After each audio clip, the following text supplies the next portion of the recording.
Sa video na ito ay pag-uusapan natin ang 10 mga pintuan na hindi kayang buksan ni numan at hindi dapat binubuksan.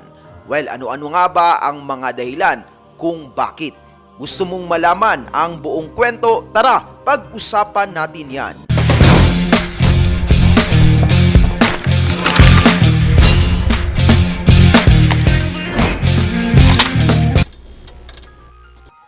Kumusta? Magandang araw! Welcome back na naman po muli sa ating munting channel. First time mo pa lang ba dito? Well, hinihingi ko po ang iyong suporta na i-subscribe na ito para marinig mo pa ang napakarami nating magagandang mga kwentuhan. Ang ating mundo ay talaga namang binabalot ng napakaraming misteryo. At dumagdag na nga sa misteryo nito ang 10 pinto na magpahanggang ngayon patuloy pa ring tinatanong ng mga tao kung bakit hindi dapat buksan at hindi mabuksan-buksan ang mga pintuang ito. Pero bago ang lahat ng yan, alam nyo ba na sa salitang Cebuano, tinatawag na portahan ang salitang pinto. Ito ay marahil nanggaling sa salitang Espanyol na puerta, na ang ibig sabihin ay pinto. Well, malamang sa malamang, alam naman natin kung bakit na-impluwensyahan ang ilan sa ating mga salita ng mga Spanish words. At kung ikaw naman ay papasok sa pintuan ng ninumang mamamayan ng walang pahintulot, pwede kang magmulta ng hindi tataas sa 1,000 pesos. Ito ay nakaayon sa Section 2, Article 280 of the Revised Penal Code. Kaya katok-katok muna bago pumasok dahil pwede kang magmulta at maging isang trespasser. Pero ang mga pintuang pag-uusapan natin ngayon ay napakasarap pasukin dahil bukod sa ito ay misteryoso, naglalaman di umano ang mga ito ng napakaraming kayamanan.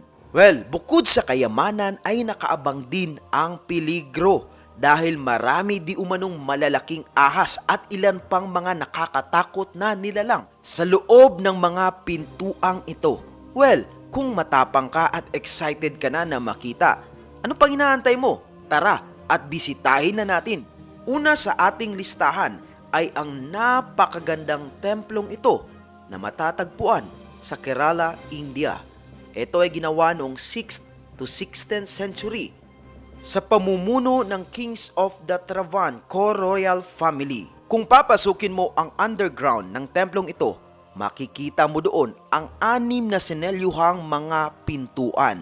Subalit ang 5 sa mga pintuan na yun ay nabuksan na at umabot sa halos $22 billion ang nakuhang treasure. Mga alahas at mga estatwang yari o gawa sa gold ang natagpuan sa loob ng mga pintuan. Pero sa 6 na mga pintuan na yon, meron pang isang hindi mabuksan-buksan ng mga researcher at mga treasure hunter.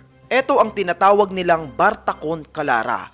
Binabalot ng mga sobrang tigas na bakal ang paligid ng pintuang ito. At makikita nga natin sa disenyo ng pintuan na merong 2 magkatapat na malalaking kobra. Marami na ang sumubok na buksan ang pintuang ito sa pag-aakalang mas marami pang kayamanan ang matatagpuan sa loob nito. Ngunit ang lahat ng sumubok ay nabigo at kinakailangan daw ng spell bago mabuksan ang pintuan. Naniniwala ang iba na sinelyuhan sa pamamagitan ng magic ang naturang pintuan kaya hindi mabuksan-buksan. Mayroong naririnig na mga waves o mga alon sa loob ng naturang pintuan. Kaya naniniwala ang iilan na maaring ito ay isang secret tunnel papunta sa dagat. At kapag bubuksan mo ang pintuang ito, maaring bumuhos ang napakalaking tubig na magiging dahilan ng pagbaha. Pinaniniwalaan rin na pinoprotektahan ng mga makamandag na ahas ang naturang pintuan. Pero ang mga eksperto ay naniniwala na mayroong isang napakalaking treasure sa loob ng naturang pintuan na hindi pa nasaksihan ng buong mundo sa kasaysayan. Sumunod sa ating listahan ay ang misteryong bumabalot sa ilalim ng Taj Mahal. Ito ay ginawa noong 1631 bilang pag-aalay sa ikatlong asawa ni Mughal Emperor Shah Jahan. Alam naman natin na isa ito sa pinakasikat na templo sa buong mundo na binibisita ng napakaraming turista taon-taon. Subalit ang hindi alam ng marami ring misteryong bumabalot sa ilalim ng napakagandang templo. Sa eastern part ng templo, matatagpuan ang 1,089 rooms. Napakadami po noon.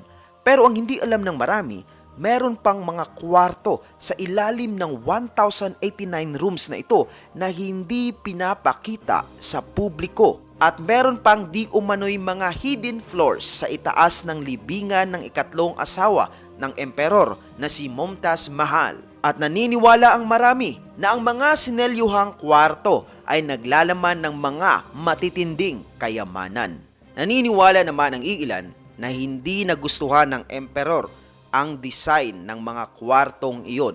Kaya ito ay kanyang pinasarado at pinaselyuhan dahil maaari itong makasira sa napakagandang view ng Taj Mahal. Well, kung ano man ang dahilan, nabibilang pa rin sa mga pintuang hindi mabuksan-buksan sa buong mundo ang mga selyadong kwarto ng naturang templo. Sumunod sa ating listahan ay ang isang nakakatakot na pintuan sa loob ng isang sikat na hotel na ito na matatagpuan sa Alberta, Canada. Sa pag-akyat natin sa 8th floor ng naturang hotel, matatagpuan ang room 873 pero ito ay selyadong-selyado na nagmumukhang empty wall. Hindi hinahayaang makapasok rito ang mga hotel workers pati na ang mga guest. Ang malaking katanungan ngayon, ano nga ba ang dahilan kung bakit sinelyuhan ang pintuan ng naturang kwarto? Well, ayon sa kwento, meron di umanong mag-asawang nag-check-in sa kwarto kasama ng kanilang anak na babae. At sa kalagitnaan ng gabi, biglang nagwala ang asawang lalaki at pinatay niya ang kanyang asawa at anak at pagkatapos nun, nagpakamatay rin ang lalaking ito. Pagkatapos ng insidente, ay nagpatuloy pa rin na mag-operate ang room 873. Pero maraming mga guest ang nagrereklamo sa kwartong ito dahil sila ay nakakarinig ng mga sigaw, mga nakakatakot na sigaw na tila ba humihingi ng tulong at namimighati.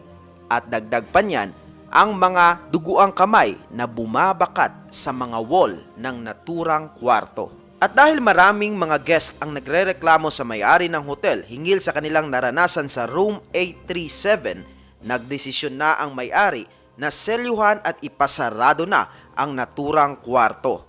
At mula noon magpahanggang ngayon, hindi na binuksan ang naturang kwarto.